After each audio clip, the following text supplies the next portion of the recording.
What is up, my bodyweight warriors, and welcome back to another video. Today we're going to be going over the pigeon stretch and how to do it right and execute it properly so you get the most out of the exercise. The exercise itself is an incredible movement because it couples both external rotation of the hip pretty aggressively and hip extension. So external rotation of the hip specifically look quite aggressively at that piriformis, and it's going to help open up those hips for things like squatting, pancake, middle splits, other moves. And we've got hip extension, which is going to target the hip flexor and the psoas, and that's going to help it open up those hips, something that's commonly tight. And also if you're looking towards building a front split, it's going to be a useful tool there. The main issue with this exercise is 90% of the time when I see people perform it, I see them perform it wrong in a way that they're not going to get the most out of it. So let's go over the two most common mistakes that I see. Number one is bending the front knee too much. And this is the one that bugs me the most because I see people go flat into their pigeon pose with their knee bent and their foot almost towards their groin area. In actual fact, you're cheating yourself out of a lot of the best gains you could be making. By bending the knee that much, all we're going to do is we're going to reduce the amount of external rotation that's needed to get into the position that we're going to be in, because we haven't got that knee position to force external rotation. So the easiest way to fix this is to make sure we have at least a 90-degree angle in our knee. Just try this one, just try that position in comparison to the first one, and you'll feel how much more intense and how much more effective this stretch is. So that's how we maximize the external rotation aspect. The next common mistake I see is people folding forwards over their front leg.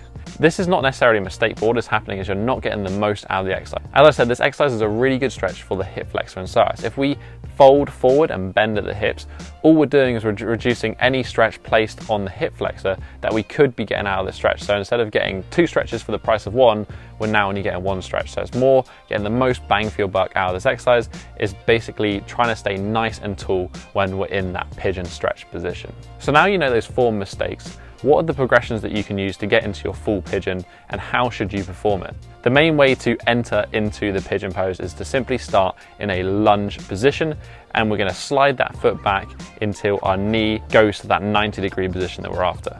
From here, using the assistance from our hands, we're just going to let that knee slide to one side, and we're going to go down into the pigeon stretch. To make this exercise easier or harder, we're basically going to adjust the height of our knee. So to start with, you might want to elevate the knee with a couple of yoga blocks or a foam roller or something, and that's going to make this exercise easier to sit in because you've got less external rotation of the hip. As we get more comfortable in the position, we can basically lower the height of that knee so that we'll introduce more external rotation into the pigeon stretch. In terms of how you can perform this exercise, you can simply hold this position for time, anywhere between 30 and 45 seconds per side. Or for those of you who want a little bit more pain in their pigeon pose, you can use a tip given to me by EMMET Lewis, who I'll link in the description down below.